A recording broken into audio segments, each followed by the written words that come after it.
Ay, nanita, ¿de No verdad es quieres este que gobierno. regresen? Comparte. En Forbes nos cuentan algo para que ustedes se den cuenta de quién está mintiendo. La deuda de Pemex creció el 146% con Peña Nieto, dice la Auditoría Superior de la Federación.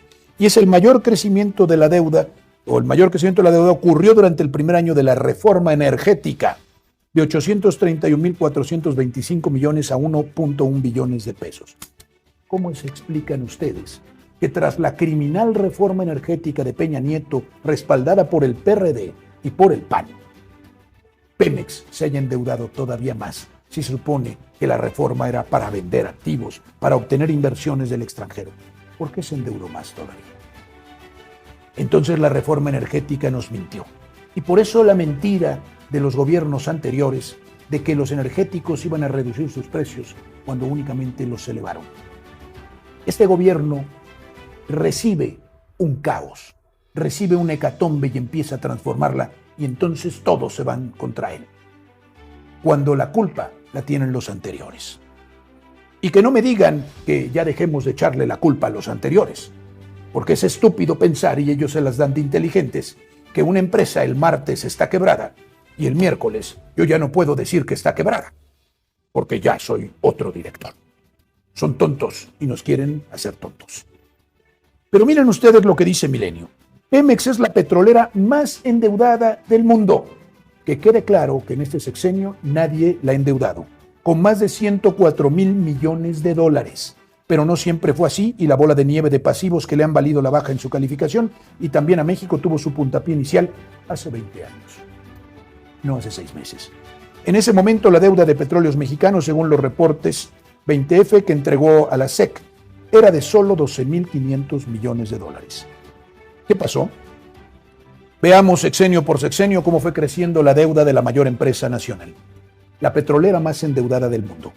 Atención, repito, que no se ha endeudado en este gobierno, el de Andrés Manuel López Obrador. 1999, 12,500 millones de dólares. 2006, 51,160 millones de dólares, 300% más. 2012, 58,646 millones de dólares, 15% más. 2018, 103,761 millones de dólares, 77% más. Durante los gobiernos neoliberales de Fox, de Calderón y de Peña Nieto. La estabilidad financiera de la época de Fox Calderón fue a costa de Pemex y en menor medida de la Comisión Federal de Electricidad. La estabilidad financiera falsa. Dice Gonzalo Monroy, especialista en temas energéticos, como no había avances en la recaudación fiscal, Pemex se convirtió en su contribuyente cautivo. Fue lo que dije hace un rato. ¿Para qué se endeudó Pemex? Para pagarle al Estado. ¿Por qué? Porque la clase, la casta dorada, la clase privilegiada, la oligarquía corrupta nacional, la mafia del poder, no pagaba impuestos. Y hacía mucho, pero mucho dinero. En 1994 le impusieron un régimen fiscal. Su aporte era sobre 60,8% de sus ventas netas, y en épocas de bonanza, con un petróleo llegando a $100, el excedente terminó en Hacienda. Dos cosas importantes. ¿Qué empresario, que no lo son traficantes de influencia, estaría dispuesto a que su empresa pagara el 60,8% de impuestos sobre sus utilidades?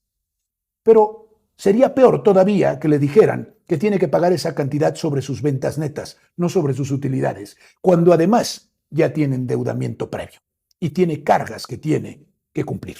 O sea, apostarle a la destrucción de Pemex. Y luego, que no diga mentiras, porque hay otra cosa importante. Nunca el petróleo estuvo tan bien como en el tiempo de estas personas.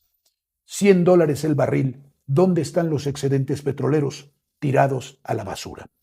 La situación de Pemex es resultado de la política fiscal que siguió la Federación a lo largo de décadas, y ahí me incluyo yo como responsable. Y piensen esto, esta declaración vale oro, vale oro. La situación de Pemex es resultado de la política fiscal que siguió la Federación a lo largo de décadas, y ahí me incluyo yo como responsable. Le quitábamos hasta el 70% de los ingresos brutos, no de las utilidades. Le creábamos a Pemex un agujero artificial, una pérdida artificial, obligábamos a la empresa a que lo cubriera con deuda. Definitivamente creamos ese endeudamiento excesivo. ¿Quién lo dice? ¿Quién lo dice?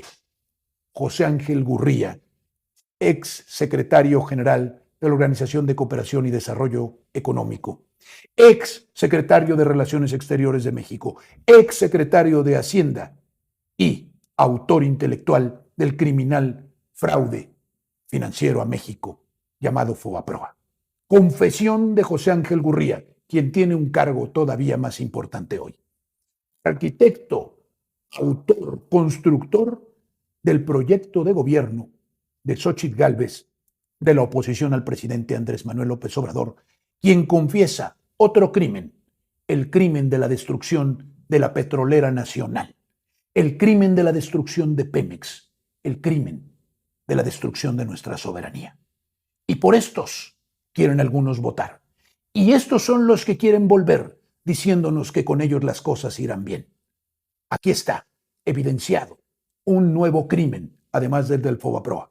Intencionalmente destruyeron a Pemex. Un ejemplo de la presión fiscal. En los primeros 9 meses de 2004, las ventas totales de Pemex crecían 15% hasta 48.700 millones de dólares, un ingreso histórico hasta ese momento. Pero tras el pago de impuestos y derechos, la petrolera registró una pérdida neta de 1.280 millones de dólares.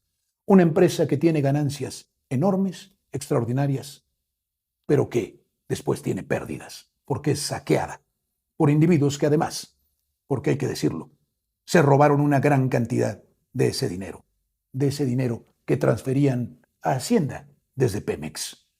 Este es el asunto. Nadie manejaría una empresa así. Ellos sí lo manejaron así, porque son neoliberales y muy ortodoxos, pero para manejar sus negocios, para la corrupción, para el beneficio propio. Pero aquí aplicar criterios empresariales de orden financiero, acudir a un sano endeudamiento, entender que no se pueden quitarle a una empresa los gastos de operación, nada. Se exprimió tanto a Pemex que desde 2005 comenzó a emitir deuda para pagar impuestos. En los años siguientes comenzó a emitir deuda para pagar gastos corrientes.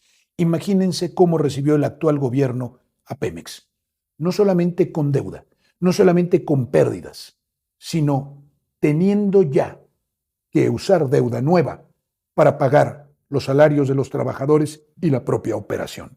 Un absurdo neoliberal. El mecanismo que disparó la deuda hasta las cifras actuales y que a decir de la OCDE se convirtió en un factor de vulnerabilidad para México fue refinanciar pasivos y estirar los plazos, como lo hace un comprador compulsivo con sus tarjetas de crédito sobrepasadas en gastos. Siempre los bonos de Pemex han sido atractivos para los inversionistas porque saben que detrás está el Estado mexicano que siempre la rescatará. O sea, Gurría primero ayudó a destrozar a Pemex, y lo confiesa. Y después se fue a la OCDE y desde la OCDE dijo: qué mal está Pemex. Así son estos hipócritas. Pero el asunto es entenderlo. El asunto es saberlo. Y el asunto final es no dejarlo regresar bajo ningún concepto. Son unos criminales.